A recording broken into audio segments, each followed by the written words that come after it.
Pastor, nós se propomos aqui falar hoje sobre o namoro, algumas questões mais específicas com relação ao namoro. Já falamos isso aqui em outros momentos, com outras pessoas, mas eu queria tratar com o senhor alguns temas mais específicos e até mais delicados.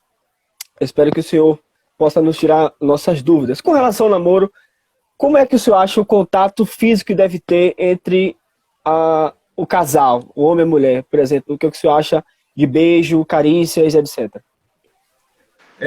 Eu te volto com uma pergunta: o que é que você acha de um filho estar manuseando a arma do pai dele, uma arma de fogo? Ou o que é que você acha do filho estar dirigindo o carro do pai sem ter a carteira de habilitação? Quem é que diz que aquele jovem ele é responsável o suficiente, tá, para manusear uma arma de fogo e saber como usá-la, em que ocasião usá-la, porque ela pode servir para o mal e ela pode servir para o bem. Tá? E a outra coisa é: quem é que pode dizer que aquele jovem ele está habilitado para dirigir? Ele pode achar que sabe tirar o carro do lugar e sabe dirigir, mas temos o Código Nacional de Trânsito, né, que diz que ele é habilitado, que ele pode, então, assim, conduzir um veículo. Quando a gente fala sobre contato físico no namoro, nós estamos falando de uma área que nunca foi autorizada por Deus. Nós não temos em nenhum lugar da Escritura algo parecido com namoro. Ainda que alguém pegue forçadamente alguns textos, eu quero não, né? Não vai conseguir, na verdade, algo que possa indicar uma liberdade, tá, antes de um compromisso. O contato físico é dado para o homem e para a mulher depois do voto pactual no casamento. Então, é muito estranho essa permissão de contato físico no namoro. Apesar disso ser tão comum. É muito comum hoje namorados poder se beijar. Eu fico assim, perplexo, tá, quando eu vejo que as pessoas aceitam isso e a perplexidade delas é ao contrário, né? Como você é arcaico, né? Eu que acho estranho você pegar um jovem e uma jovem e botar um para estar beijando a boca do outro e estar se tocando, né? Quem autorizou eles a fazer isso, né? Até um pai negligente, um pai omisso, o jovem pode entender isso como liberdade, né? Ou então uma omissão da igreja, ainda que não seja o papel primordial da igreja, isso é dos pais, né? Do pai dela, da moça, do pai do jovem, né? Mas, enfim, eu não vejo como autorizar em absolutamente nada o contato físico. Eu posso te mais adiante um pouco sobre o contato físico? Pode, fica à vontade. Há jovens que eles limitam o contato físico com o pegar nas mãos. Eu sei que depende de cada jovem, tá? Mas há jovens que ficam numa tensão forte, né, numa adrenalina, esfregando uma mão na outra. Foi só o que foi permitido para eles. É o único contato físico permitido. E eles, na mão, eles têm uma espécie de relacionamento sexual, por conta da limitação que ele tem para aquilo ali. Então, eu vejo que Deus fez o homem e a mulher perfeito. Deus fez o homem e a mulher para gostarem do sexo oposto. Então, isso é natural. Eu vejo alguns jovens, muitas vezes, preocupados e aflitos porque estão com desejo, né, sexual. Mas você foi feito para isso. Eu lembro que, uma vez, eu estava no sítio do meu avô, uma fábrica que tinha de pólvora lá perto, e houve uma explosão. O sítio do meu avô era quilômetros de distância dali. Quilômetros. E eu perguntando assim ao caseiro, à família dele, disse que tremeu tudo dentro de casa.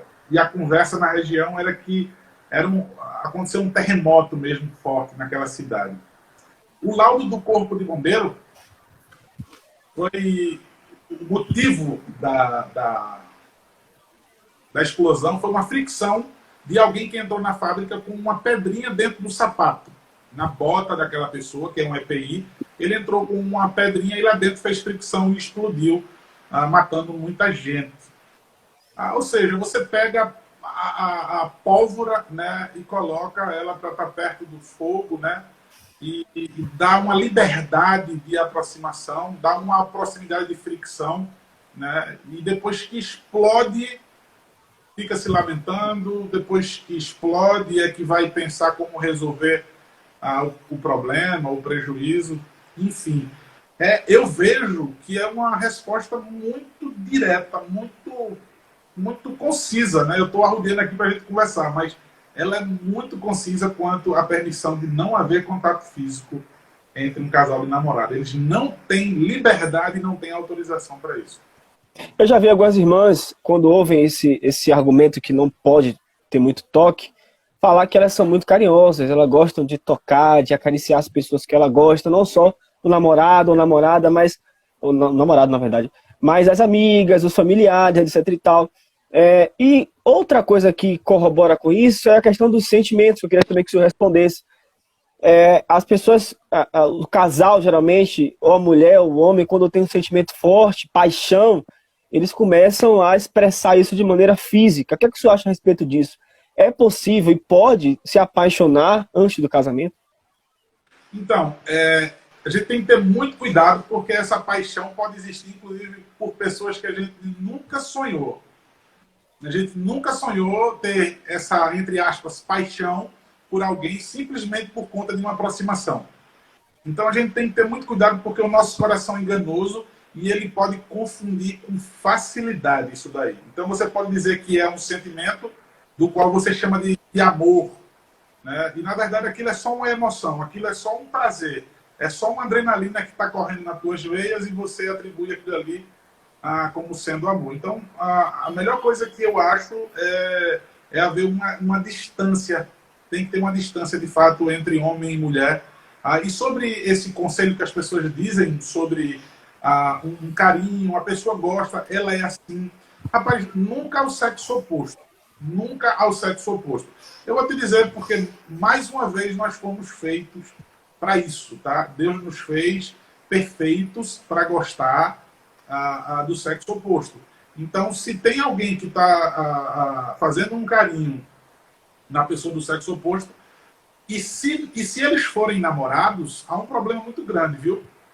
Porque a namorada faz carinho no namorado e ele não fica excitado, ou vice-versa. Então há um problema aí. Ou um não gosta do outro, ou um não gosta do outro, não tem atração física, ou então há um problema de homossexualismo. E quase nunca, raro caso, né, dele dizer que é assexuado, ter o dom do celibato aí. Mas é raríssimo isso, né? Eu já vi muito isso acontecer. Nós não temos problema nenhum na área sexual. Se beija, um dos dois não gosta mesmo, não tem nenhuma atração pelo outro para conseguir ficar segurando a onda e ficar dizendo o não bem enfático. Então, sei como é. Então, não pode haver toque, e se há toque e não há uma excitação, pode haver um outro pecado por detrás disso. Confere? Com certeza, com certeza. Sobre a questão dos papéis, pastor, por exemplo, eu vejo que em alguns relacionamentos a mulher já começa, o namorado, a se submeter ao namorado. E às vezes o próprio namorado exige isso dela. O senhor acha que isso é correto? Como é que o senhor vê esse ponto? Veja, a moça, ela só deve submissão ao seu pai, que dentro em breve ele vai passar isso para outro homem, que é o marido dela e mais ninguém.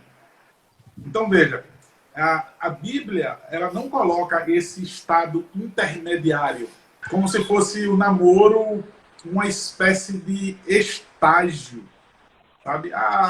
Namorar, então eu vou ver se ela de fato vai ser submissa a mim no casamento, se ela for submissa a mim no namoro. Deixa eu responder. Sabe como é que o homem vai saber se ela será submissa? Como? Será submissa aos pais.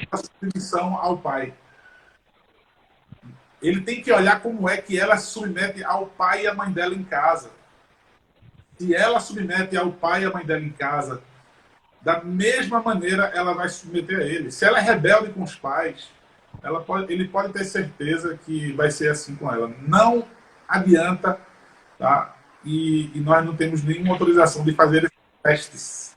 Vamos testar para ver se ela vai ser submetida a mim. Isso é pecaminoso, tá? Isso é pecaminoso. Você está fazendo com que uma mulher que não é nem sua filha e nem sua esposa serem submissas a você. Daqui a pouco esse namoro acaba, daqui a pouco o namoro acaba, e aí ela foi submissa ao pai, foi submissa ao João, foi submissa ao Maurício, foi submissa ao Petrúcio. Quantos homens que passou na vida dessa moça e ela foi submissa? Então, deixa eu só responder de novo, que eu quero muito responder isso.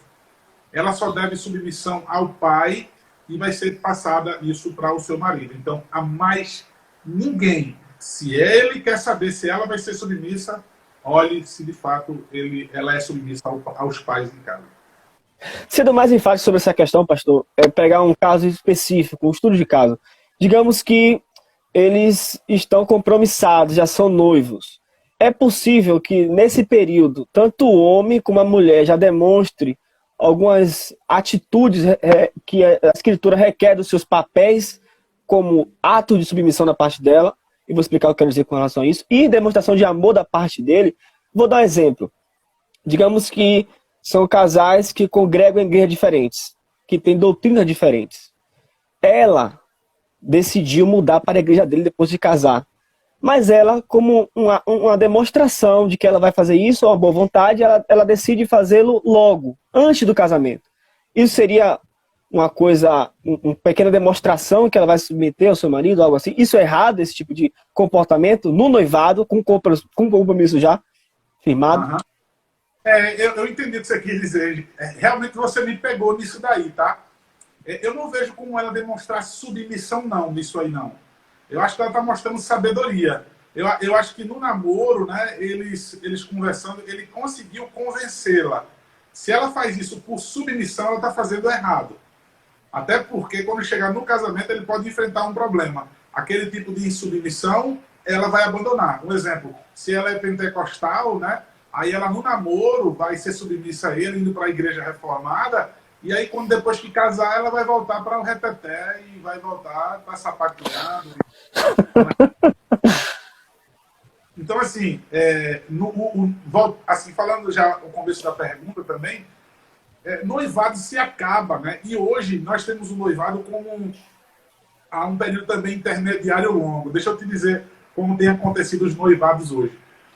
O casal de namorado, eles passam muito tempo namorando, mas muito tempo mesmo.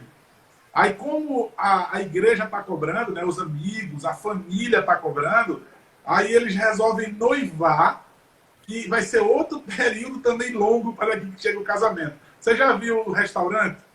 Tem restaurante que demora. Quando o dono lá de dentro vê que você está prestes a desistir, aí ele diz, o garçom, leva os pratos, leva os copos e os talheres, porque vai aguçar, né, a mente deles, eles vão dizer, vai chegar agora a comida. E aí quando chega, de fato, aquilo funciona, né? Você chega, descansa, alivia um pouco aquela sua raiva, mas dentro de poucos minutos você já está agoniado de novo e fica com raiva. Mas foi uma estratégia para que ele demore mais outro tempão daquele, para que ele segure você ali. Então, muitas vezes, os jovens, eles, por algum motivo, não podem casar, não conseguem casar. E aí o noivado serve para isso, para um stand-by maior. Assim. Ele vai segurar agora aquela menina ou aquele rapaz durante muito tempo, muitos anos, infelizmente, né? Para depois casar. Mas o noivado deveria ser algo que, o namoro deu certo, nós vamos casar. Então, o noivado seria, então, um momento em que eles iriam comprar as coisas, em que eles iriam ir atrás de documentos, marcar data de casamento, essas coisas. Eu acredito que o noivado servia e serve para isso. Não é mais um bônus de tempo, né? Não é mais um desconto de tempo para o namoro, não. Então, esse estágio de namoro, com esse tempo bônus aí, eu não... Qual tempo o senhor recomendaria do noivado, do namoro, noivado e casamento? Quanto tempo o senhor recomendaria? Isso é muito relativo. Isso é muito relativo, tá? Mas eu vou te dizer, a minha filha, as minhas filhas, elas só vão começar a namorar. Eu falo isso assim, cheio de temor no meu coração, mas bem seguro e assim, confiando em Deus. Mas elas só vão começar a namorar quando elas tiverem idade suficiente para casar e sair de casa. Para que chegue um jovem que também tem condições de sair de casa. E quando eu falo condições, são todas as condições. Então, deixa eu te dizer, Vou falar das minhas filhas, né? Quando um jovem ele puder sair de casa, ele deixar seu pai e sua mãe para se unir com uma mulher, como o princípio criacional diz, de Gênesis capítulo 2, e aí a minha filha ela puder ser dada em casamento, como é a linguagem bíblica, né? Deuteronômio, 1 Samuel, entre várias passagens da Bíblia, inclusive o próprio Senhor Jesus Cristo também usa essa linguagem de ser dada em casamento. Quando minha filha puder ser dada por mim em casamento ao homem, eu acho que esse é o tempo em que ela vai poder namorar e casar muito rápido. Aí você vai dizer, rapaz, casar muito rápido não seria perigoso? Não vai ser perigoso porque eu sei quem é o rapaz. Não é alguém que vai chegar da noite pro dia lá na igreja e vai dizer, eu quero casar com sua filha, né? É alguém que eu vou estar estudando ele, é alguém que eu já conheço, né? E o tempo do namoro vai ser um tempo suficiente para eu confirmar a boa fama dele. Vai ser um tempo para eu sentar com ele várias vezes, para eu lanchar com ele, para eu sair com ele, dar uma volta com ele, receber ele na minha casa, a família ouvir. Então, assim, você estipular a tempo, eu acho que é você fazer regras, e aí seria legalismo. E eu queria muito fugir disso, de fazer regras legais, né? Então, eu acredito que o tempo deve ser prudentemente examinado pelo pai da moça. Né? O pai da moça, ele deve estar muito, muito atento. Atento não, deixa eu ir mais adiante. O pai da moça, ele deve estar bem inserido em tudo isso. Ele só vai deixar de se intrometer, de participar, quando ele chegar no altar e o noivo vier buscar ela da mão dele. Aí ele entrega ela lá no altar e eles agora a responsabilidade é sua, ela é submissa agora a você e não mais a mim. Então, eu não sei se a resposta foi satisfatória, mas essa questão do tempo, eu só digo uma coisa a você, muito tempo só leva o casal de jovem a pecar, tá? Muito tempo é intimidade emocional e física, é promiscuidade emocional e promiscuidade física também, é o que leva o jovem a fazer. Então, se minha filha não tem condições de casar, ela não está na idade de casar, então eu vou deixar minha filha namorando com um rapaz 1 ano, 2 anos, para depois ver se ele vai conseguir. Eu não vou deixar que ninguém experimente minha filha, não. Não é ciúme de um pai machista, tá? É porque a minha filha não vai ser experimento para ninguém. Pode acontecer dela namorar com alguém, eu permitindo, né? Ela gostou, e pode ser que acabe, tudo bem, ela vai correr esse risco. Agora, eu jogá-la, né? Lançá-la à sorte, dizer seja o que Deus quiser, né? Da boca para fora, isso aí é terrível. Então, assim, estipular um tempo, mas eu quero dizer a você que é mais rápido possível, se você conhece o rapaz. Se você não conhece o rapaz que vai casar com tua filha, né? Você então não namora, deixa eles serem amigos e deixa ver o compromisso do cara na igreja, deixa ver o compromisso da moça, como ela é piedosa. O tempo vai dizer, o tempo vai dizer, o tempo vai revelar quem eles são na igreja. Então, Pastor, com relação, o senhor citou aí com relação a irmãos que congregam em igrejas diferentes, eu queria que o senhor me desse uma resposta sobre isso, o que é que o senhor pensa.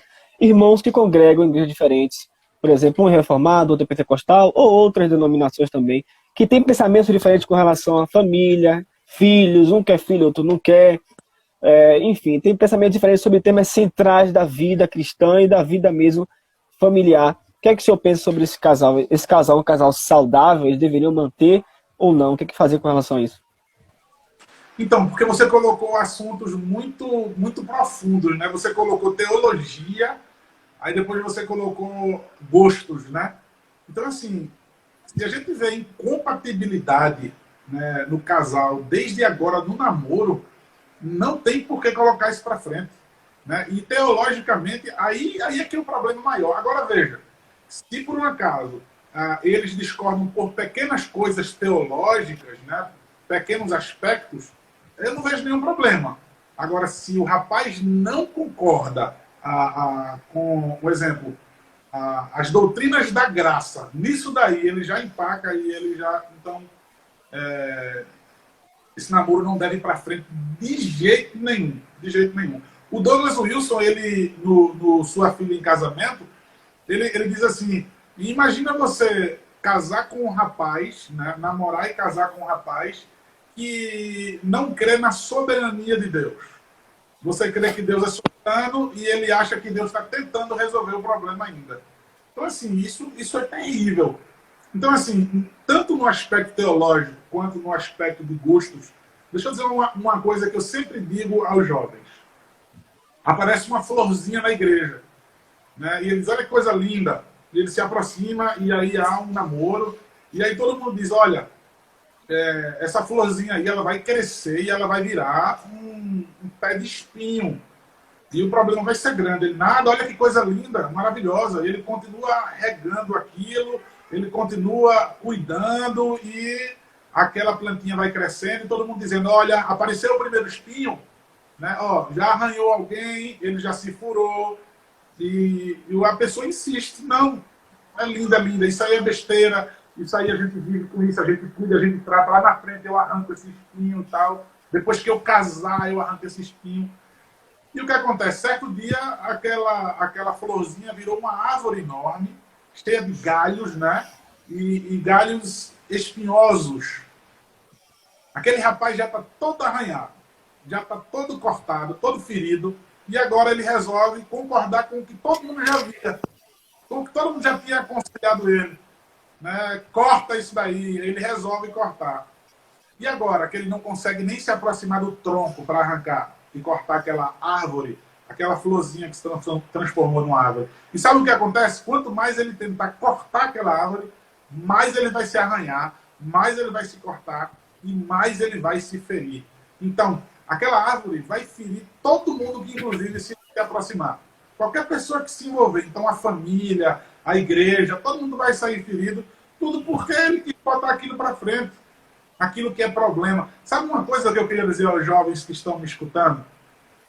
O grande problema é que os jovens acham que a única opção, né, é aquele rapaz. A única opção é aquela moça. Os jovens hoje acham que é difícil para Deus arrumar um marido. É difícil para Deus arrumar uma esposa para você. E as pessoas se agarram como única opção.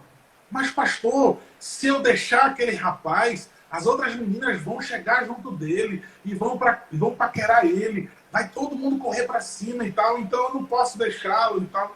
Isso é um erro absurdo. Você tá atrasando a sua vida, você tá plantando problema e vai colher problema para o resto da sua vida.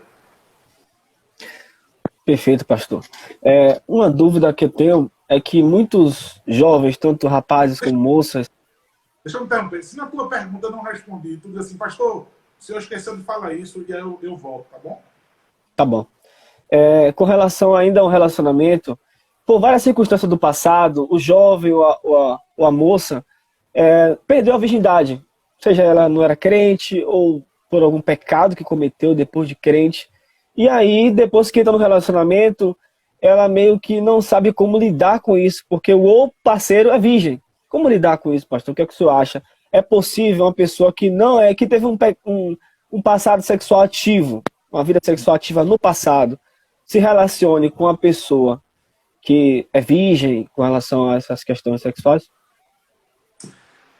Deixa eu, inclusive, te responder uma coisa que você não me perguntou. Sabe o que eu acho pecaminoso? É quando no namoro a pessoa já sabe dessas coisas. Quando no namoro o jovem já tem conhecimento da virgindade ou das aventuras sexuais dele no passado. Então, eu acho que isso é a primeira coisa que deve ser dita para os jovens. O namoro não é para você estar viajando na intimidade, nem mergulhando na intimidade da outra pessoa, não. E aí eu já te respondo a tua pergunta, né? 2 Coríntios, capítulo 5, versículo 17. Se alguém está em Cristo, ela é nova criatura, as coisas velhas já passaram, e eis que tudo se fez novo. Então, nisso também, tá? Nesse aspecto do relacionamento que a pessoa teve no passado, quantos ela teve, tá? Se ela fez isso na ignorância, se ela fez isso quando era ímpia, essa pessoa, em absoluto, isso nunca deve ser trazido à tona nesse novo namoro, nem muito menos no casamento. Eu acho uma covardia, tá? Quando eu vejo, eu fico logo com o pé atrás com aquele homem, quando eu converso com algum casal e o rapaz vem falar, vem passar na cara. Porque antes de mim, antes do nosso casamento, ela já teve relacionamento sexual com outros rapazes. Ele é um covarde quando ele vai passar isso na cara dela. Porque ele casou, certamente ele sabia dessas coisas, né? E aí depois que ele casa, ele torna a mulher dele refém para sempre. Mas via refém mesmo. Ele vai usar isso para chantagear ela, para conquistar tanta coisa. E isso é uma dor para o resto da vida dessa mulher. É uma dor para o resto da vida. Então, deixa eu responder de novo. Isso você não vai descobrir no namoro. Isso não é conversa para casal que namorado está falando sobre sexo, sobre as aventuras que fez, né? Mas conversar com o pai da moça, né? E expor, dizer, olha, eu quero namorar com sua filha. E o pai da moça vai dizer a ela, né? Olha, e você, e sua vida sexual? Você também é virgem e tal, mas você se arrependeu? Se aconteceu alguma coisa no passado, você está arrependido? E se pudesse voltar atrás? Se a menina não tem um pastor, ou se ela não tem um pai, né? Ela pode procurar os líderes da igreja ali, uma mulher piedosa, né? Se abrir com aquela mulher piedosa, buscar a esposa do pastor e conversar. Então, todas essas coisas, um pai ou um pastor, de maneira bem sábia, ele vai saber conversar com a moça, né? Para saber... porque muitas vezes há traumas. Essa resposta, muitas vezes, ela é respondida simplesmente por um ciúme. A gente pensa logo no ciúme, né? Eu vou namorar com uma pessoa e se eu descobrir que ela teve um passado, né, sombrio e ela não é mais virgem e tal, a gente pensa só no ciúme. Eita, eu vou casar com uma pessoa que não é virgem. Eu sou, mas ela não é. Né? A pessoa vai ver isso como uma desonestidade, vai colocar isso numa balança. Por isso que eu digo, é muito fácil de levar isso para o casamento e colocar como chantagem. Mas existem muitos traumas que o casal, né, ou aquela pessoa que já viveu uma vida sexual anteriormente, traz para dentro do casamento. Por isso que eu acho que isso é muito, muito covarde, seja da mulher ou do homem que vai trazer isso à tona, sabe? Porque a pessoa vem ferida, principalmente uma mulher que já teve relacionamento sexual no passado, né, que já se entregou a outro homem, ela agora é crente, e ela tem vergonha daquilo ali. Se ela é crente de verdade, ela está arrependida, ela tem vergonha. Só o mencionar, né, dessas coisas é vergonhoso. Ela nunca mais quer ouvir sobre aquilo. Ela tá arranhada, ela está magoada, ela está traumatizada. Uma vez eu aconselhei um casal, e não é, né, e não é lá da igreja, não é da minha igreja, nem é daqui do meu estado, de fora, desse mundão aí fora onde eu já fui. E o marido conversou comigo que tem muitos anos de casado, mas muitos anos de casado. Tem filho já grande, né, jovem. E ele disse que quando casou com ela, ela era virgem. Ele era um cara extremamente promíscuo, né, um cara extremamente mundano. Então ele se converteu, né, foi convertido pelo Senhor de fato, ele é um cara crente. E aí, quando chegou no casamento, ele disse que no namoro respeitou completamente ela. Não tocou na moça. E aí, quando chegou na lua de mel, ele disse, agora é hora que pode, né? Então, eu tenho a permissão de Deus para isso. Vou fazer isso para a glória de Deus. Sabe o que aconteceu? Ele não prestou atenção na moça, que não sabia absolutamente nada daquilo. Né? E aí ele foi do mesmo jeito que ele viveu no mundo passado. E, assim, sem expor detalhes, né, não é necessário, sabe o que acontece até hoje, depois de muitos anos de casado? Depois de muitos anos de casado, sabe o que acontece? Ela chora em pleno relacionamento sexual. Veja, ela o ama. Ela ama o seu marido, ela respeita, ela é submissa a ele, é uma mulher crente, uma mulher piedosa, mas ela tem trauma, já foram para psicólogo, fizeram de tudo. Aconselhamentos mais diversos com pastores diferentes, ela simplesmente chora no relacionamento sexual. Então, a questão de descobrir que um dos dois não é mais virgem, né, isso é algo que vai muito mais além de ciúmes. Né? A pessoa vem traumatizada, vem ferida desse mundo, então é algo que a pessoa, sabendo que a sua pretendente ou o seu pretendente é crente, isso aí foi lançado no mar do esquecimento, jamais isso deve ser trazido à tona. E isso jamais deve ter sido um empecilho para que aqueles dois se casem. Tá? Agora, deixa eu continuar ainda. O rapaz, deixa eu dar um exemplo. o rapaz era um maconheiro quando era do mundo. Aí ele está na igreja hoje, mas ele ainda preserva a sua malandragem. Ele só não fuma maconha, mas ele é o mesmo malandro. Ele chega para mim, e aí, Heavy, beleza, meu brother? Aí, tua filha, namorar com tua filha e tal. Eu digo, tá estudando? Não, mas eu vou continuar, pastor. Se ligue que eu vou continuar. Eu prometo ao senhor, eu vou casar com ela, eu vou comprar isso, eu vou comprar uma casa pra gente e tal. Então, veja, ele não é mais maconheiro, mas é um malandro gospel. Então, eu tenho que estar muito atento com isso, né? Com essas coisas, porque as pessoas talvez venham do mundão, já viveu práticas sexuais, e aí chega no namoro e no casamento, ele ainda quer ser um malandrão, ele quer trazer a malandragem, né? Ele quer trazer aquilo que ele viveu no mundão. Aquele rapaz, né? E assim, eu tenho pena dele, né? Tenho dó mesmo. Ele deveria ter sido feito virgem mesmo no coração dele. Apesar dele ter vivido, né, aquela vida dele pregressa terrível, mas ele deveria chegar na lua de mel virgem. Eu estou com uma mulher virgem, eu também sou, então eu sou um inocente a partir de agora, né? Ou então já sou desde que o Senhor me converteu. Então, todo cuidado, né? Enfim, ele não teve, e ele paga pelo resto da vida. Eu espero que Deus já tenha curado a esposa dele, né, no coração. Eu espero que já tenham se livrado desse problema terrível. Mas você me entendeu a resposta? Entendi. É sobre esse. O senhor tocou um tema muito interessante, pastor. Porque eu acho que. Eu tenho certeza, muitos homens como mulheres que cresceram no mundo, aprenderam a vida sexual baseada em pornografia. Então, até os seus gostos, até aquilo que aquela pessoa gosta sexualmente, ela aprendeu pornografia. Então, ela faz coisas que não é lícita, que não convém.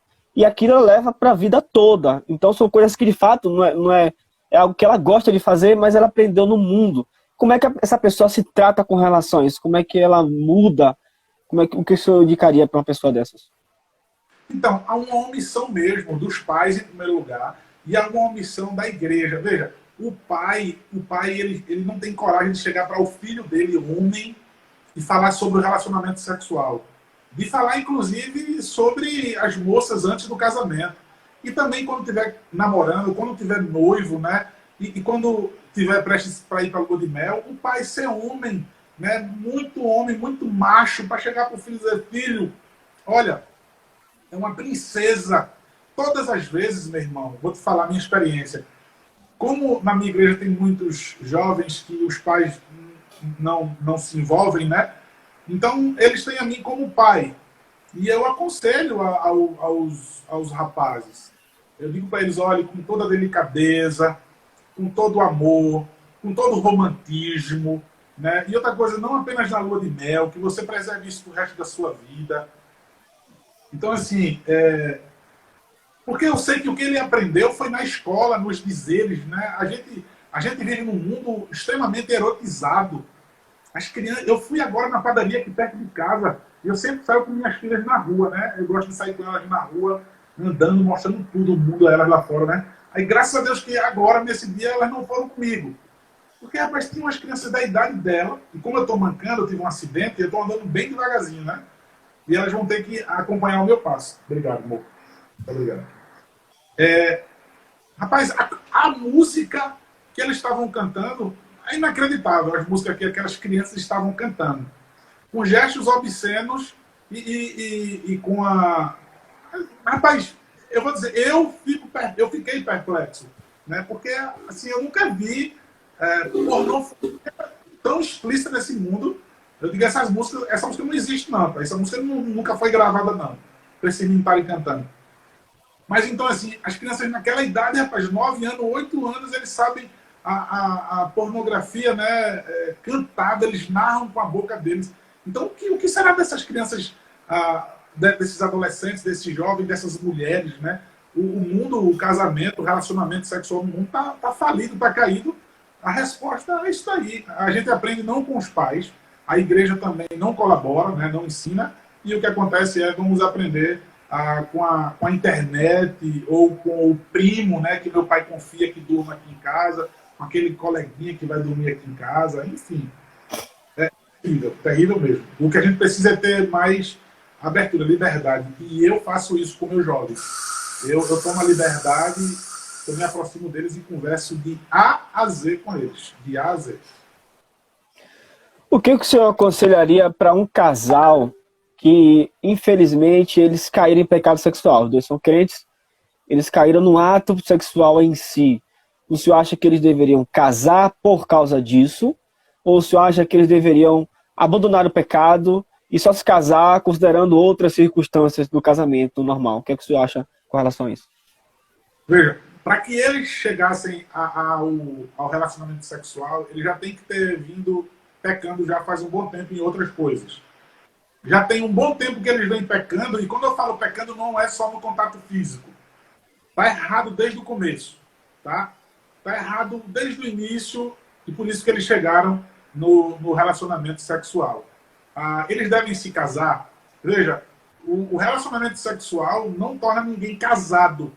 Tá? O voto pactual, sim. O voto pactual, juntamente com o se tornar uma só carne, o sexo, sim, é casamento. Então, veja, acontece muito isso. Acontecia, eu já ouvi muitos casos no passado, de pais que descobrem que suas filhas tiveram relacionamento sexual, perderam a virgindade e aí vai casar pulso. A igreja também fazia muito isso. Então, eu hoje, como pastor, eu não escuto mais dizer isso, mas antigamente tinha muito isso. Disciplinava o casal e colocava eles para casar. Sabe o que acontecia depois? O normal... Divórcio. Divórcio. Outro problema para ser tratado na igreja. Outro escândalo na igreja. Outra disciplina. Outro problema na família. Porque casa dois irresponsáveis. Se eles tiveram um relacionamento sexual antes do voto pactual, antes do casamento, veja, eles são irresponsáveis. O relacionamento sexual tem que ser visto como um acidente. Se eles se acidentaram é porque foram irresponsáveis. Os dois foram irresponsáveis. E na minha opinião, Júnior, dois irresponsáveis não podem se casar. Não podem se casar. Então, na minha opinião, o contato físico, o relacionamento sexual devia pôr fim ao casamento. Eu já provei ao namoro. Eu já provei que não a amo. Eu já provei que não o amo. Se eu amasse, eu esperava. Então, assim, por que chegou ao relacionamento sexual? Por que não casou, então? Pastor, o senhor fala assim, não é fácil casar, não. Precisa ter condição financeira, precisa ter... Então, pronto, então não namore. Então, não namore. Agora, a gente quer viver friccionando pólvora, né? Uma pedrinha e acha que não vai dar em fogo, e acha que não vai explodir. Então, pastor, e se ele engravidar? É um problema sério agora. Você está indo mais a fundo cada vez mais. Veja, mesmo engravidando, a gente vê então agora pais divorciados. A gente vê agora mais outra pessoa sendo prejudicada. Outra criancinha então vai ter traumas na família, né? Porque os pais, de acordo com que ela vai crescendo, vai se esmurrando com palavras, né? Vai se agredindo com palavras e até mesmo fisicamente. Então, agora uma terceira pessoa envolvida, né, que deveria ser instruída como filha da aliança, mas vai estar havendo, enfim, duas obras do pecado, né, em ação. Então, veja, meu irmão, eu vou dizer uma coisa a você. A gravidez também não é uma assinatura, também não é um voto pactual, não. Eles fizeram aquilo em pecado. Eles não fizeram aquilo sob a autorização de Deus. Veja só, eu não estou dizendo que não vai casar, porque aí tem um problema maior, que a criança vai crescer sem pai e sem mãe, tá bom? Mas assim, outra vez na igreja, né, uma jovem que estava frequentando aqui a igreja. Quando eles começaram a frequentar, mas frequentar mesmo, tinham vindo poucos dias, né? E aí ela começou a namorar com um rapaz também, que não era aqui da igreja, e ela engravidou dele. Uma jovem aqui da igreja mais próxima, né, foi na inocência, ela foi lá e colocou parabéns. E eu perguntei a ela, parabéns pelo quê? Eu sei que vai nascer uma criança linda, que deve ser amada, deve ser cuidada, enfim. A criança não tem nada a ver com isso. Tá? Mas, assim, parabéns pelo quê? Você está parabenizando ela pelo quê? Pelo ato irresponsável dela de colocar uma pessoa no mundo sem ter se programado. Então, assim, é terrível. É terrível você unir duas pessoas que não se programaram para isso por causa de um filho, e a criança agora vai ter vários e vários traumas. Então, eu acredito que mesmo com o filho, deve-se levar em consideração muitas coisas para que haja o casamento. Deve levar em conta outros fatores, como se não tivesse havido feito filho, ou pecado sexualmente, como fosse um casamento normal. Isso. Mas eu volto a dizer a você, já que tem filhos, deve ser tratado, mas muito tratado a fundo esse casal para que eles se casem mesmo. Mas se não houver condições de casar nenhuma, terrível, terrível, terrível mesmo. Digamos que essa irmã que engravidou, ela não casou com esse rapaz e segue a sua vida. Ele solteiro, pai solteiro, ela uma mãe solteira. Quais são os critérios para eles arrumarem um relacionamento? Principalmente a mulher, que é uma mãe solteira. Isso tem muito preconceito na igreja, eu sei disso.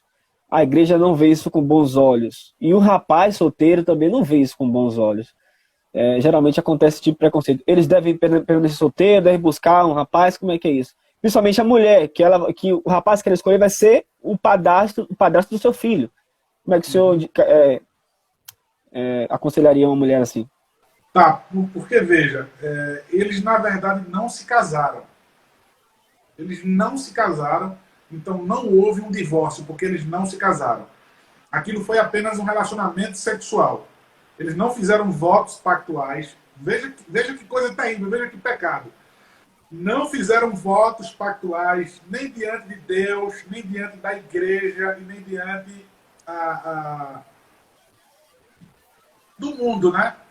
Diante do governo familiar, do governo eclesiástico, do governo civil.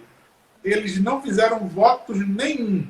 Tá? E o voto, acima de tudo, o voto a Deus, né? Logicamente. Eu coloquei esses governos, mas eles devem submissão e a lei, né? A absoluta é a do nosso Deus, é a palavra de Deus. Então eles não fizeram nenhum voto com Deus. Foi apenas relacionamento sexual. Aí, assim, é crer na graça do Senhor, tá? Que eles vão poder casar novamente, mas, assim, vai ter que ser muito cuidadoso. Esse casal é convertido mesmo. Eles são maduros para que possam entrar num novo relacionamento. Porque deixa eu te falar uma coisa. Quando um casal ele se divorcia e ele vem conversar com fogo, qualquer lugar do mundo onde eu já fui. Rapaz, eu estou querendo me divorciar. Às vezes as pessoas me escrevem. Pastor, eu estou pensando em me divorciar e tal e tal. Veja só. Você tem ideia do que você vai fazer. E depois de explicar tudo, a pessoa está convicta. Veja só. Você não vai poder casar de novo. Veja, você quer se separar por incompatibilidade. Pastor, realmente eu não suporto mais essa pessoa e tal. Não, veja só. Existe sim um jeito. Temos que crer na graça. Você não confia em Deus? Né? Então vamos restaurar esse casamento. Não, mas eu não quero. Que na verdade tem um bocado de pecado atrás disso, sabe? Aquela pessoa já está com um plano já feito na cabeça, né? Na verdade ela já está com a mentalidade adulterada. Ela já está com o sétimo mandamento quebrado na cabeça faz tempo. Né? Só que ela não cometeu o ato ainda, mas ela já está com impureza na mente dela. E aí a pessoa vai e diz, eu digo, olha só, eu não lhe casaria, nunca mais. Eu não lhe casaria. Veja, eu sendo seu pastor, eu não lhe casaria nunca mais. Você quer se afastar por incompatibilidade, veja, você fez votos. Então, você vai ficar solteira pro resto da vida, ou você vai ficar solteiro para o resto da vida. Perfeito, pastor. O que o senhor acha com relação ao período? Quando o homem deve buscar uma esposa para ele? Ele precisa ter estabilidade financeira, ele precisa ter maturidade espiritual. Quais são os requisitos? Ele precisa de tudo isso que você falou agora. Ele precisa de maturidade, ele precisa de responsabilidade, ele precisa se mostrar uma pessoa piedosa e ter condições financeiras para isso. Tá? Mas veja, o cara não tem nem onde cair morto, mas ele quer arrumar uma namorada. Né? Para que você quer arrumar uma namorada? Deixa eu falar uma coisa para você. Há alguns jovens lá na igreja que dizem assim, pastor, vai demorar muito para eu acabar minha faculdade, mas eu gosto daquela menina, então eu posso gostar de alguém. Rapaz, se aproxima da moça, né? Faz uma amizade com ela, conversa com ela, seja amigo dela, vê o quanto ela é piedosa e deixa o tempo passar nisso. Investe na tua vida, cara. Os anos passam tão rápidos, né? 4 anos passam da noite pro dia. Vai fazer tua faculdade com eficiência, vai procurar um estágio, né? Vai usar teu tempo aí para alguma atividade na igreja, né? E depois você pensa nisso, né? Porque, veja, sem maturidade, sem responsabilidade, sem dinheiro, o que esse cara vai fazer com minha filha? Veja, o que é que esse cara vai fazer com uma moça? Eu procuro saber, a gente sabe quem são os jovens da igreja. É um moleque. O cara é um moleque dentro de casa. A gente vê como é que ele se relaciona com o pai e com a mãe dele. A gente vê como é o comportamento dele na igreja. Ele é um moleque. Aí esse cara quer namorar. Vem cá. Ele é um moleque com os amigos. Ele é um moleque com o pai. Ele é um moleque na faculdade. Totalmente irresponsável. Esse cara vai namorar. O pai dessa menina, eu digo assim, essa menina não tem pai, não. Olha, deixa eu dizer uma coisa a você. Vou te dar um exemplo. Toda vez que infelizmente, eu tive namoros antes do casamento, né? Infelizmente. E aí eu lembro que meu pai, quando ele me via saindo de casa, meu pai dizia assim, tu tá indo pra onde agora? Aí eu dizia, tô indo pra casa da namorada. De sandália e de bermuda, assim, desse jeito, eu digo, ele dizia, essa menina não tem pai, não. Ele dizia, essa menina não tem pai. Outras vezes ele dizia, Ronaldo, o pai dessa menina odeia essa menina. Ele dizia, isso eu saindo de casa. Aí eu disse, por quê, pai? Ele, rapaz, tudo de sandália com a bermuda rasgada, todo surfista, não que meu pai tinha preconceito com surf e nada, né? Mas assim, mostrando simplesmente ser uma pessoa sem responsabilidade nenhuma. E ele dizia, ele deixa tu entrar na casa dele, Ronaldo. Ele, rapaz, tá bonzinho mesmo o pai dessa menina, viu? Ele disse, eu já sei que o pai dessa menina não gosta dela. E muitas vezes ele brincava e dizia isso na frente da menina que chegava lá em casa. Rapaz, teu pai não gosta de tu de jeito nenhum, né? Deixando tu namorar com o Ronaldo. Mas você fala isso do você fala isso do seu filho. Tio, você fala isso do seu filho. Aí, meu filho é a melhor pessoa do mundo. Eu amo meu filho. Agora veja, meu filho ele não tem absolutamente nada para lhe oferecer. Nada. O tempo está passando, ele está brincando, só quer saber de praia, só quer saber de surf. E seu pai está deixando ele namorar com você, rapaz. A coisa está ficando feia mesmo. Porque se eu tivesse uma moça, pensamento machista dele, né? Ele deixa eu ir namorar com a menina, né? Mas se ele tivesse uma moça, ele não teve nenhuma, eu não tive nenhuma irmã. Mas para você ver como é o pensamento, né? Então, assim, meu irmão, eu acho que os jovens, eles têm tempo para virar macho, para virar cada macho. E as meninas têm tempo para se preparar à vontade enquanto o príncipe dela não chega. Né? A moça se preparar profissionalmente, tem uma profissão, ela se especializar. Ela está esperando sim um homem para tirar ela dentro de casa. A moça está esperando. Toda moça piedosa, toda moça crente, ela quer casar. Ela está aguardando um homem com iniciativa. Né? Mas enquanto os homens não chegam, a gente fica olhando, né, para cima, né, olhando para o teto, não. Elas vão cuidar. Então, assim, eu acredito que tem que haver, inclusive, uma voz na igreja que convoque os homens, que acorde os homens, né, os moços, a terem responsabilidade. A gente é uma juventude cada vez mais idiotizada. Veja, a gente tem hoje jovens que adolescentes viram jovens adultos e os caras são meninos ainda. E eu não falo no humor, eu não falo porque gosta de praticar esportes, eu não falo porque tem bom humor, são pessoas extrovertidas, não. Eu falo quanto à responsabilidade. Eles são infantes pro resto da vida. O resto da vida eles são meninos.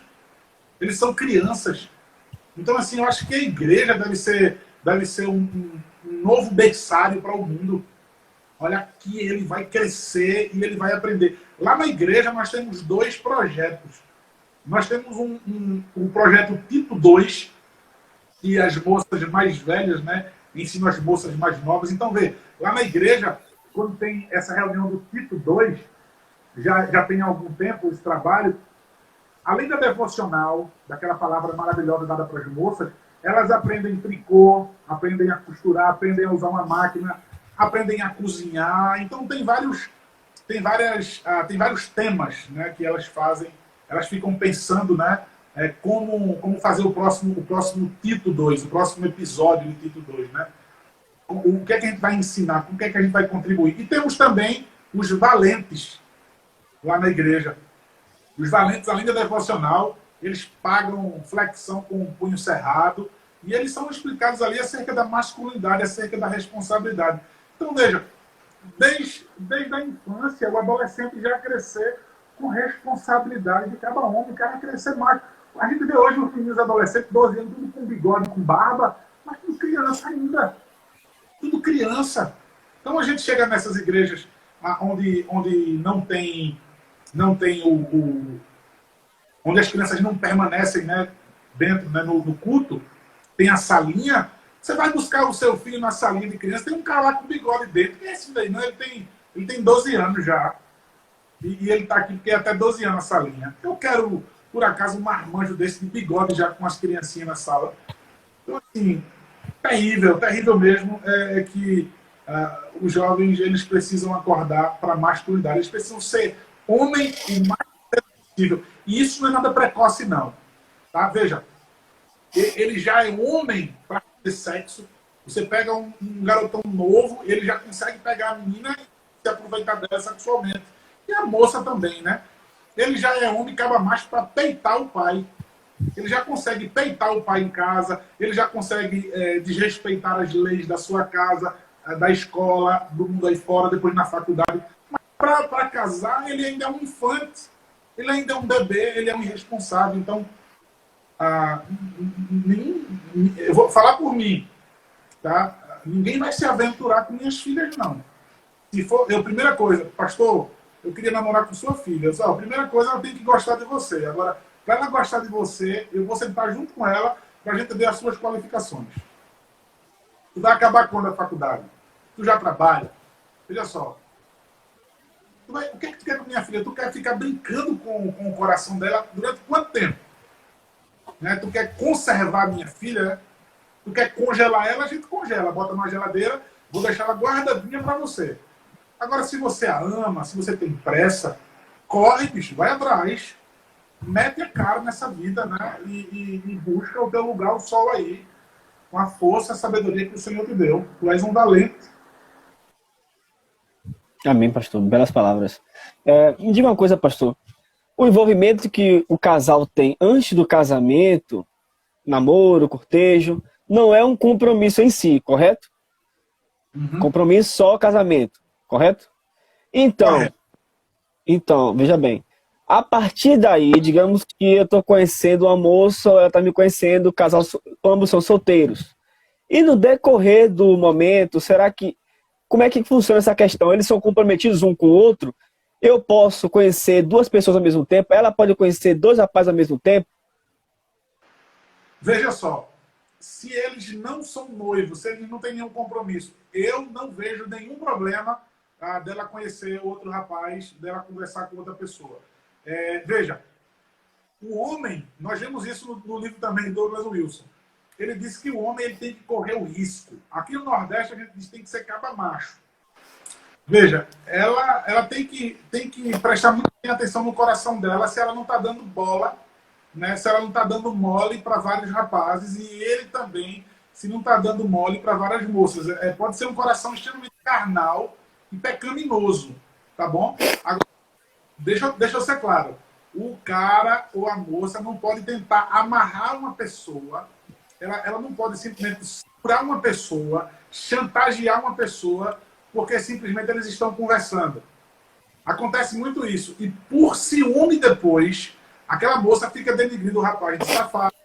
Ou então também vice-versa. O rapaz vai dizer que a moça, ela é isso e aquilo outro. Eu acho assim que não deve ser assumido, né, a palavra namoro. Porque se eles assumem a palavra namoro, para o mundo de hoje é um compromisso, infelizmente.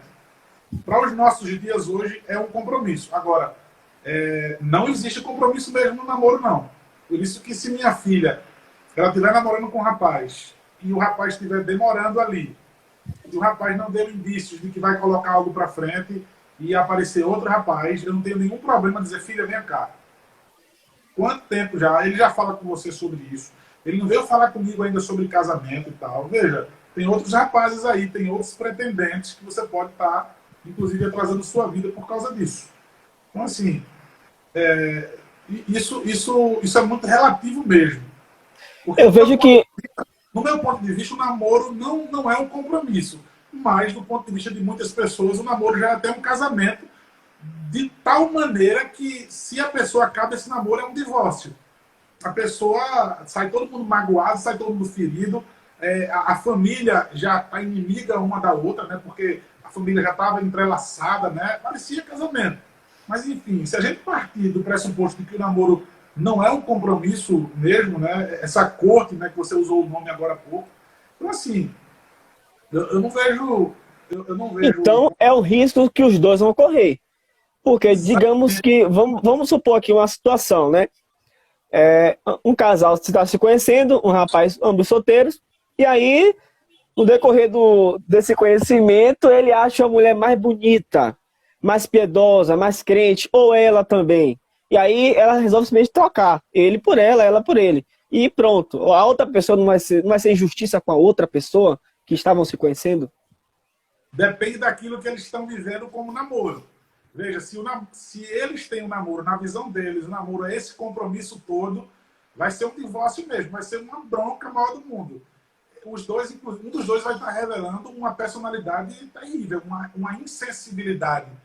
Eu vou trocar de namorado como eu vou trocar de marido também, caso não dê nada certo. É por isso que eu estou dizendo, começou errado, porque no meu ponto de vista, se for namoro do jeito que eu entendo que deve ser certo, minha filha vai dizer ao rapaz, olha, eu não quero mais nada com você, não. E ela não deve satisfação nenhuma a ele. Veja só, veja o que eu entendo de namoro. Namoro bíblico. Ela não vai dar nenhuma satisfação a ele, porque não quer. Ah, porque eu não quero você, porque você é isso, porque falta em você. Não. Ela, inclusive, vai me comunicar. Pai, eu não quero mais. Acabou-se. E aí vai ter outro jovem lá na igreja, do qual ela vai gostar, do qual ela vai ter como pretendente. Logicamente que a gente não vai ter isso como um rodízio, né? A gente não vai ter isso como um self-service, né? A gente vai procurar não errar. A gente vai procurar dar aquele tiro certo, né? Naquela pessoa para não ter problema. Agora, respondendo a tua pergunta, pastor, responde a pergunta dele. Ninguém consegue amarrar outra pessoa, ninguém consegue chantagear outra pessoa, ninguém consegue aprisionar outra pessoa no namoro.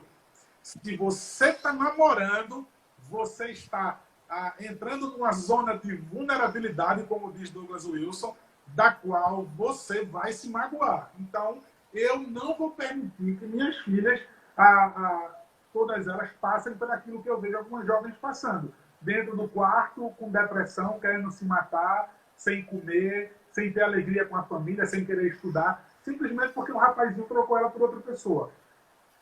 Se ela quer algo mais com esse rapaz, se o rapaz quer algo mais com ela, então eles vão se casar, eles vão ter esse compromisso. Aí, nesse compromisso, não vai existir nenhuma opção e nenhum pensamento, né, sequer de tentar trocar e pular para alguém mais piedoso. Então... Eu acho que isso, para algumas pessoas maldosas, pode gerar uma espécie de brecha para ele flertar, ou ela flertar com vários pretendentes ao mesmo tempo, e meio que aí escolher o melhor ou a pior. Isso é pecado. Isso é pecado. O homem ou a mulher, o rapaz ou a moça que tem esse pensamento, terrível. Terrível. Ela deve simplesmente dizer, olha, não vai para frente isso que a gente está fazendo, né? Eu não quero nada com você, nenhum compromisso, eu não tenho você como pretendente mais. Encerra aquilo ali e parte para outra. Mas ela ficar fazendo isso com várias pessoas, isso é pecado. Isso é pecado. Ela está tendo vários pretendentes, né? Ou ele está tendo vários pretendentes. Então, isso é errado, isso é pecaminoso. A gente tem que vigiar o nosso coração. Como você falou, né? Usar o não compromisso, que é o namoro, para que possa dar liberdade. Não, é porque dá um sonho. Eu vou usar o não namoro, né? Que não é compromisso, para poder eu conversar com várias pessoas ao mesmo tempo. Isso aí está revelando um caráter terrível dessa pessoa. Sobre a iniciativa, pastor, recentemente postamos aqui uma mensagem do pastor Paulo Júnior, que ele fala que o homem deve tomar a iniciativa do relacionamento. O que é que você acha a respeito disso? É só o homem que deve tomar a iniciativa ou as mulheres devem dar? Não a iniciativa, mas ela deve dar alguma manifestação que ela tem interesse? Ou nada, zero?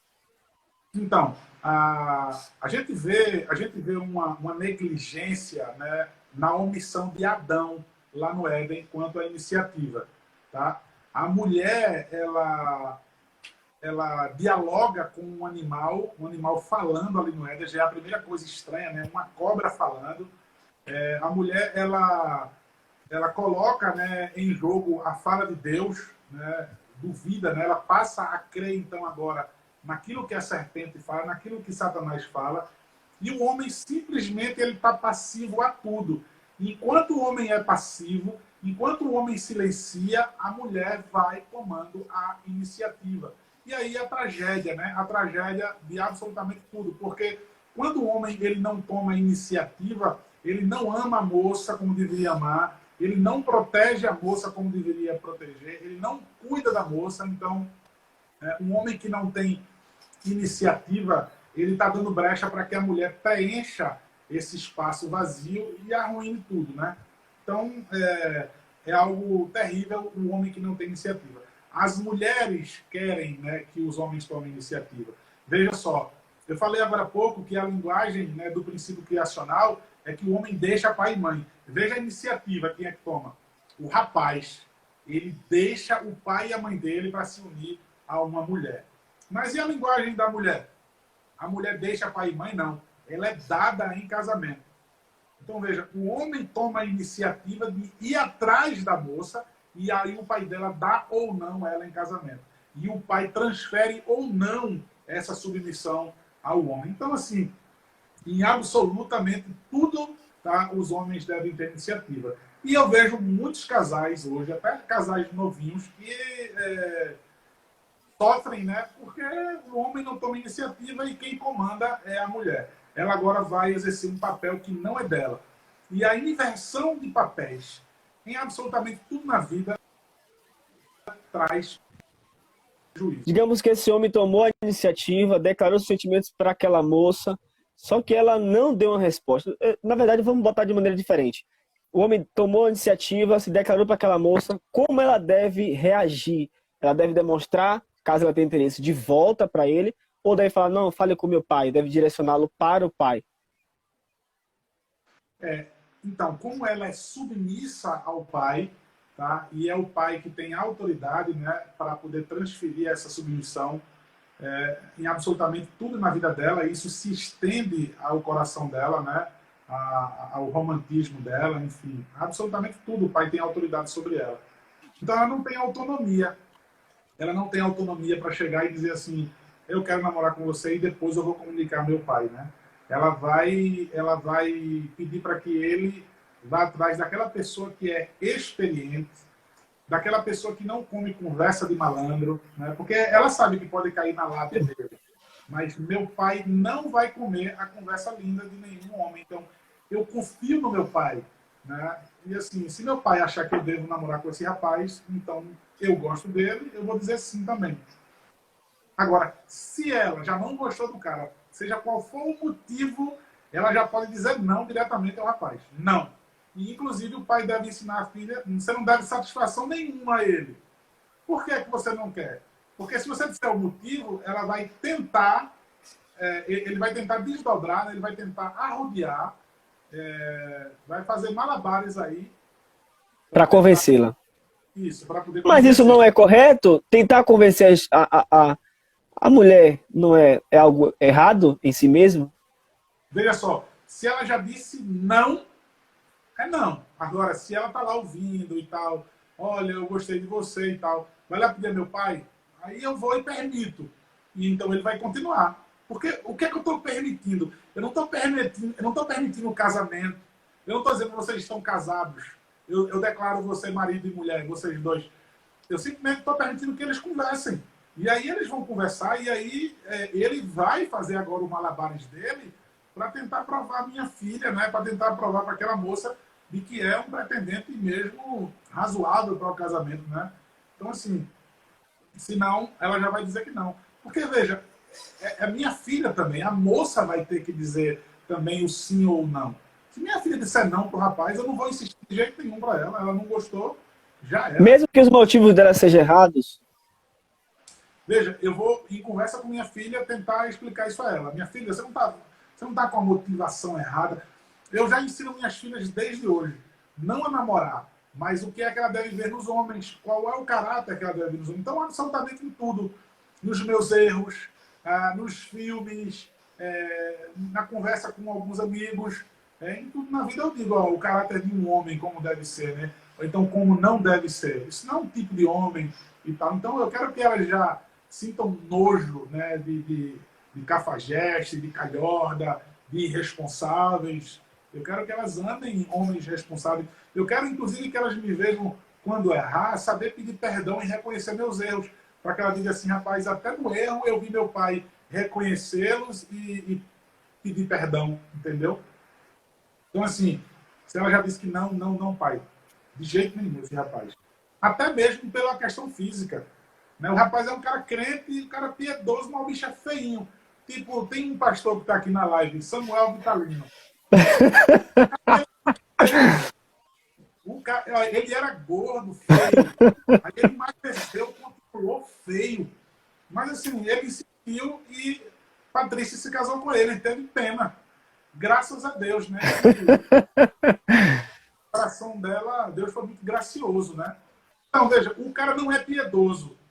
Aí minha filha já disse não mesmo para aquele cara, porque ele é um malandro, porque todo mundo sabe que ele não é um cara piedoso, ele não é um cara firme mesmo. Aí ela diz não, mas ele é malandro, vai ficar, não, aí se eu melhorar. Aí ele vai começar a ler a Bíblia. Ele disse, pronto, me deu uma semana, ele vai começar a ler a Bíblia, vai começar a ler a teologia da aliança, e vai pegar, enfim, os livros mais grossos que tiver, vai publicar no Facebook palavras piedosas, e ele vai enganar minha filha. Ele vai enganar minha filha jovem e tal. O homem é muito malandro, né? Então, assim, Satanás enganou a mulher lá no Éden, né? Certamente e aquele Satangôs vai querer enganar minha filha também. E eu não vou permitir. Então, assim, o senhor falou aí um ambiente ideal, onde a jovem tem um pai crente, sabe? Que conhece as escrituras. Mas no mundo real não é sempre assim. Às vezes a jovem tem um pai que não é crente, que é crente às vezes, mas é crente de uma igreja antibíblica, que não conhece nada da escritura. O que ela deve fazer diante disso? Digamos que ela sabe mais do que o seu pai. Ela deve mesmo assim encaminhar aquele jovem para ele? O que é que o senhor acha? eu li o Salmo numa live que eu fiz aqui, em algumas lives falando sobre esse assunto, tá? Inclusive lá no canal da Igreja Presbiteriana Castelo Forte. De que mesmo que um pai e uma mãe, né, desampare o seu filho, Deus não vai desamparar. Então, assim, essa jovem, né, ela tem a palavra de Deus para orientar. E naquela igreja séria que ela faz parte, ela tem o seu pastor, ela tem outros homens piedosos, da qual podem lhe orientar nisso. Vê, os homens não vão orientar ela sexualmente, mas eles vão dizer, rapaz, não quero nada com esse rapaz não, que é um malandro. Né? Esse rapaz aí não quer nada com a vida. Olha, veja, moça, ele não estuda, ele é um menino crente. É uma coisa que eu preciso dizer também. Veja, o rapaz ser crente, o rapaz ser reformado, não é o suficiente para ele casar. A turma está nessa caça, nessa coisa de vou buscar um namoradinho reformado. Encontrei um reformado, estou paquerando um reformado. Às vezes o cara é aqueles, como é que eu posso dizer, radicais legalistas, né, que sabe mais do que o pastor da igreja. Ele faz a sua própria liturgia. Então a igreja está cheia desses caras que levam o nome de reformado. Eu não tenho como reformado. Reformado, para mim, é fervorosamente piedosa. Aí esse cara, para mim, ele é reformado de verdade. A moça, ela deve encontrar na multidão de conselhos sabedoria. Ela deve encontrar na multidão de conselhos de homens piedosos daquela igreja, já que ela não tem um pai. Vou procurar o pastor da igreja. Vou procurar o pastor da igreja. Eu vou procurar aquele presbítero piedoso, aquele homem crente, aquele homem experimentado, que já casou suas filhas, que tem bons casamentos. Deve ter alguém na igreja que ela vai correr atrás. Aquele presbítero ali, ele já casou as 2 filhas dele e ela tem 2 casamentos bons, né, com homens crentes e tal. Eu vou atrás dele para perguntar. Então, assim, Eu acredito que numa igreja séria, ela vai ter principalmente o seu pastor para orientá-la. Tenho certeza absoluta, né? Que o pastor vai ter um coração de pai e aí ele vai orientá-la. Orientá-la Pastor, biblicamente. eu gostaria de fazer mais uma pergunta para o senhor, para a gente encerrar. Fica à vontade. Recentemente houve um escândalo em uma determinada denominação, onde o pastor ele cometia assédio sexual. Assédio. Eu gostaria que o senhor falasse um pouco sobre essa questão, assim, sobre o assédio, como deve o crente reagir, não somente por parte de homens, mas assédio também por parte de mulher. Porque Paulo fala que algumas questões da igreja devem ser julgadas dentro da igreja mesmo. O senhor acha que isso deve ser julgado dentro da igreja ou deve ser procurado ajuda lá fora, nas autoridades, na polícia, etc e tal? Como é que o senhor acha sobre isso? O que é que o senhor pensa? Então, vê, se foi um assédio a alguma jovem da igreja, tá? Deve procurar o seu pai. A moça deve procurar o seu pai e dizer, pai, aconteceu que eu fui assediada sexualmente, tá? É o pai que tem que resolver, tá? Há coisa dentro da igreja, então o pai resolve com o cara que assediou e ele vai lá e resolve com o pastor e dizer, pastor, o que é que está acontecendo nessa igreja? E era para ser um ambiente seguro para minhas filhas, né? E aí a minha filha está sendo assediada aqui dentro, né? Se a igreja não resolve isso daí, então ele vai correr para as autoridades civis, né? Mas é o pai que tem que resolver isso. E se o pai não for crente, vai dar certinho para o cara que assediou. Mas eu acredito que a gente... Mas a gente Vai dar ruim, vai dar ruim. Vai dar ruim, e se fosse com minha filha ia dar péssimo para ele.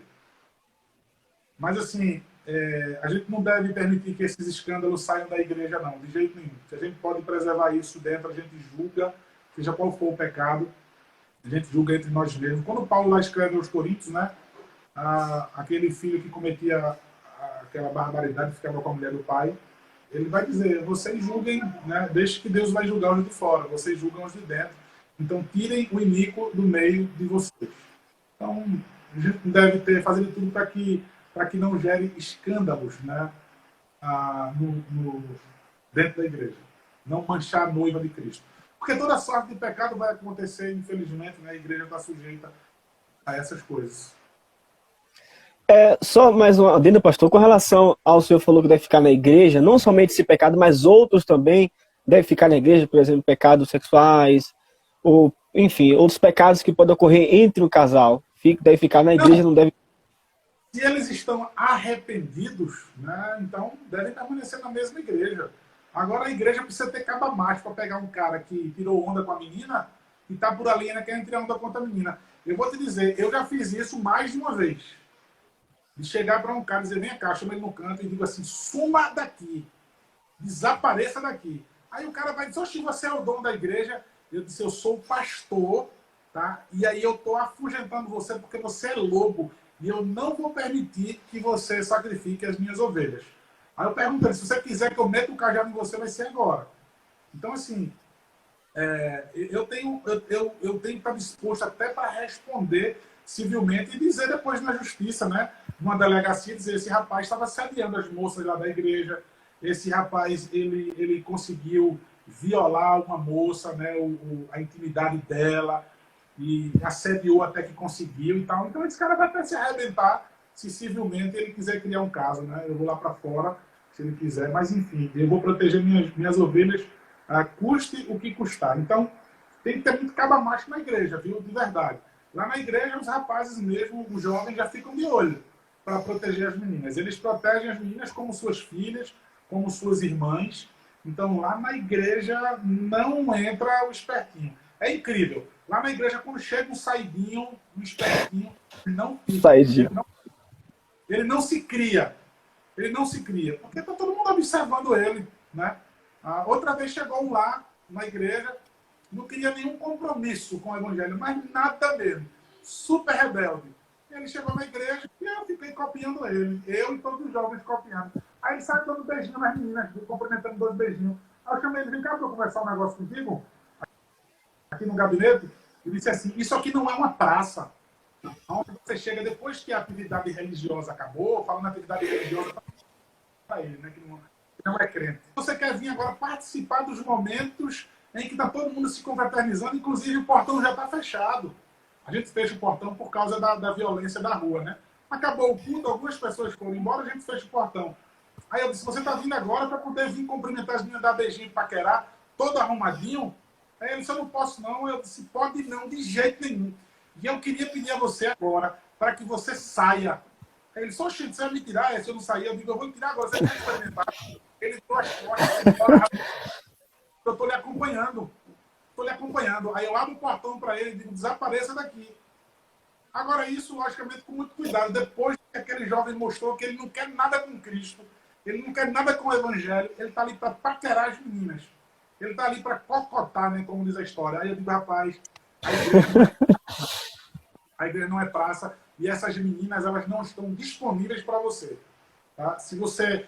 daqui que todas elas digam que não estão disponíveis para ele, ele já fez um estrago na igreja. Então, eu mesmo vou lá e digo para ele, suma daqui.